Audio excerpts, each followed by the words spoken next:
नमस्कार बंधुरा आशा करी भालो आछेन। आज के आमी करब ये चिंगड़ी माछ दिए और ये लाउर पाता दिए पाटा करब। कुमड़ो शाक दिए तो पाटा खेয়েছেন, কিন্তু लाउर पाता दिए माछ दिए पाटा এটাও খুব ভালো লাগে। আমি শাকগুলো বেছে নিয়েছি, আমি একটা একটা করে শাক ধুয়ে তুলে নেব। ভিডিওটা পুরো দেখবেন কীভাবে করছি। কোনোদিনও পুরোটা না দেখলে পরে বোঝা যায় না।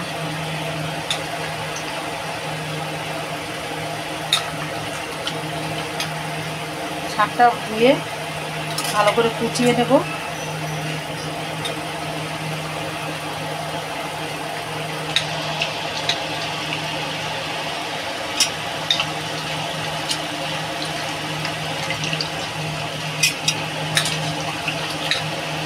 আমি একটু কালো জিরা ধনে ভেজে নিলাম।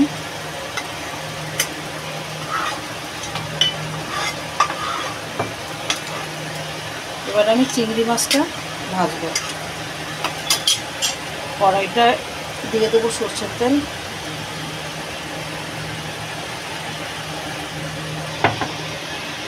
মাছটাতে আমি নুন হলুদ দিয়ে মেখে নেব।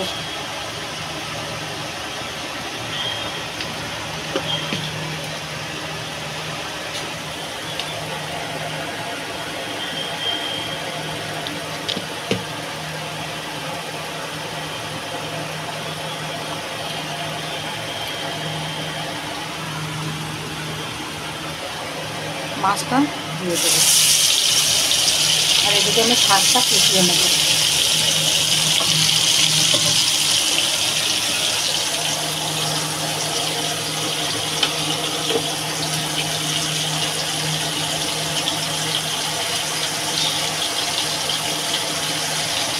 এই শাক পাতা দিয়েই না,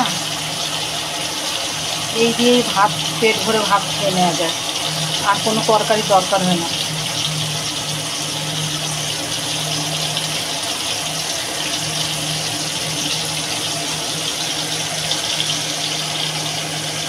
কেন কি লাউয়ের পাতায় চিংড়ি মাছ ভাপা আগে ভিডিও ঢেলেছি আমি, যার জন্য আজকে লাউয়ের পাতায় ভাপা করলাম না।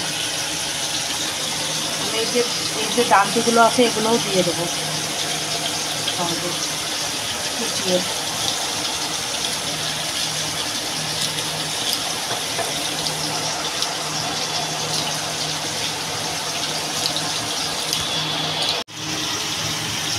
মাছগুলো উল্টে দেবো।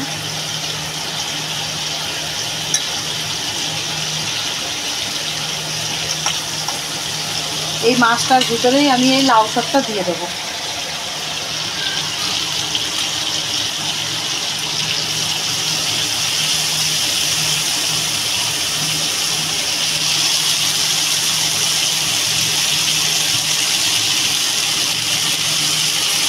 এদিকে দিয়ে দেবো কাঁচা লঙ্কা আর এদিকে রসুনও দিয়ে দেবো।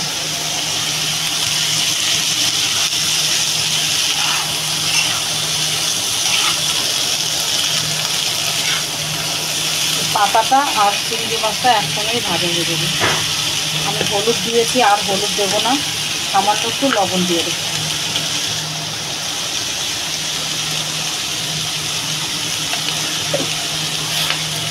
এবার আমি এটা ঢাকা দিয়ে দেবো যাতে লাউ শাকটা সিদ্ধ হয় ভালো মতো।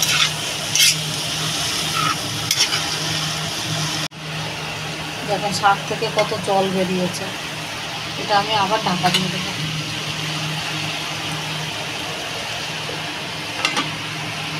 শাকের জলটা টেনে গেছে, হালকা একটু রয়েছে, এটুকু টেনে যাবে, তারপরে আমি এটাকে বেটে নেব।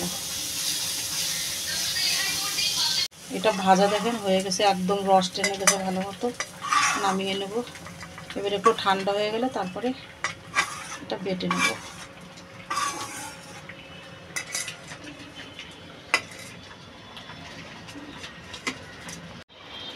এই যে হয়ে গেছে আমার লাউ পাতা চিংড়ি মাছ দিয়ে বাটা। এটা দিয়েই এক থালা ভাত খেয়ে নেওয়া যাবে, আর কোনো তরকারির দরকার হবে না। তো আপনারাও কুমড়ো শাক দিয়ে হয়তো খেয়েছেন, তো লাউ পাতা দিয়ে একবার এরকম চিংড়ি মাছ বাটা করে খেয়ে দেখবেন, এটা কুমড়ো পাতা থেকে লাউ পাতাটা আরও বেশি টেস্টি লাগে। তো ভিডিওটা যদি ভালো লাগে তাহলে লাইক করবেন, শেয়ার করবেন আর কমেন্টে জানাবেন।